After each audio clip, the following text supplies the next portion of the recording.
क्या आपने कभी किसी फिल्म में एक ऐसी औरत देखी है जो सिर्फ अपनी मौजूदगी से सीन पर छा जाती है? कभी एक फीमेल जर्नल जिसकी क़यादत में फौज जीत जाती है, और कभी एक चालाक विलन जो हीरो को भी चकमा दे देती है, और कभी कभी एक पुरस्कार फीमेल फैटल जो सिर्फ एक मुस्कुराहट से मर्दों को घुटनों पे ले आती है। डोमिनेंट औरतें हमेशा से फिल्मों में एक बड़ा रोल प्ले करती आ रही हैं, और इस वीडियो में हम ऐसी ही डोमिनेटिंग वुमन के किरदार का जायजा लेंगे कि ये किरदार कभी लीडर्स बनकर, कभी खतरनाक और कभी कमजोर बनकर लोगों के दिलों में जगह बनाते हैं। तैयार हो जाइए एक दिलचस्प सफर के लिए, जहां हम फिल्मी दुनिया की सबसे मजबूत और डोमिनेटिंग औरतों को एक्सप्लोर करेंगे। तो चलिए वीडियो स्टार्ट करते हैं।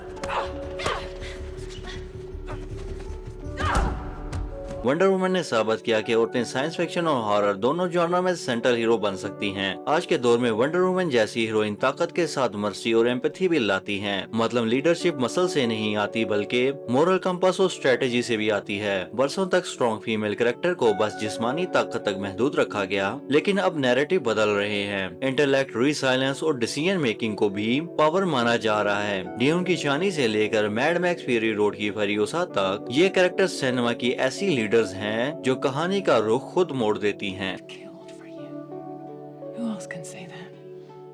पहले बुरी औरतों को सिर्फ एक स्टीरियोटाइप में दिखाया जाता था, मतलब कि एक क्रेजी वुमेन या फिर सर्टेन इविल वुमेन, जबकि मेल विलन्स को कम्प्लेक्सिटी मिलती थी। अब बदलाव आ रहे हैं। गॉन गर्ल की एमी ड्यून ने साइको वाइफ ट्रूप को उल्टा करके रख दिया। उसकी प्लानिंग ने ऑडियंस को हैरान कर दिया और अनकंफर्टेबल रिफ्लेक्शन देखने पर भी मजबूर कर दिया था। इसी तरह मेलेफिसेंट और क्रेला जैसी री-इमेजिनिंग ने क्लासिक लेडी विलन्स को बैक स्टोरी, जज्बात और मोटिवेशन देकर ज्यादा इंसानी और मेंटल डायमेंशनल बनाया। यानी अब एक फीमेल विलन भी लेयर्ड इंसान हो सकती है, सिर्फ लेबल्ड बुरी नहीं।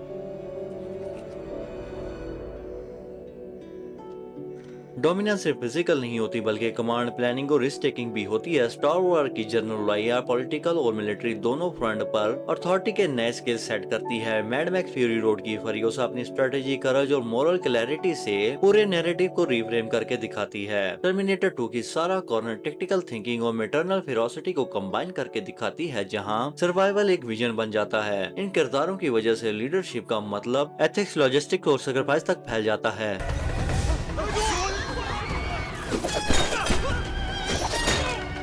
फीमेल फाइटर वो किरदार हैं जो सेक्सुअलिटी को वेपन की तरह यूज करते हैं, कभी शील्ड की तरह और कभी स्वॉर्ड की तरह। क्लासिक मूवीज से लेकर मॉडर्न मूवी तक ये ट्रू पैट्रियार्की के लिए एक खतरा महसूस होते रहे हैं। इसीलिए पुरानी फिल्मों में एंड अक्सर उनके खिलाफ होता था। फैटल अट्रैक्शन में गैलन क्लोज की जुनूनी प्रेजेंस डोमेस्टिक सेफ्टी को चैलेंज करती है, जबकि बेसिक इंस्टिंक्ट की कैथरीन ट्रेमल अपनी इंटेलिजेंस, एम्बिग्यूटी और सेडक्शन से सिस्टम को खेल बना देती है। गॉन गर्ल में एमी ड्यून की survival by performance modern audience को ये सवाल पूछने पर मजबूर करती है, नैरेटिव पे हक किसका है। जहां पहले औरतें विक्टिम का साइड नोट होती थी, आज की कहानियों में साइकोलॉजिकल बैटलफील्ड पर हावी हैं। मिस्री की एनी एक राइटर पर इतना कंट्रोल जमा लेती है कि उसकी मर्जी के ही कानून बन जाते हैं। पेन, रिवॉर्ड और नैरेटिव को अपनी मर्जी से मोड़ती है। बेसिक इंस्टिंक्ट की कैथरीन ट्रेमल माइंड गेम से पुलिस, मीडिया और पब्लिक को मैनिपुलेट करती है, दिखाती है कि डोमिनेंस दिमाग का खेल भी हो सकता है। ऐसे किरदार ऑडियंस को थ्रिल के साथ एक रिफ्लेक्टिव मिरर भी दिखाते हैं, जिससे जेंडर स्टीरियोटाइप खुलकर एक्सपोज होता है।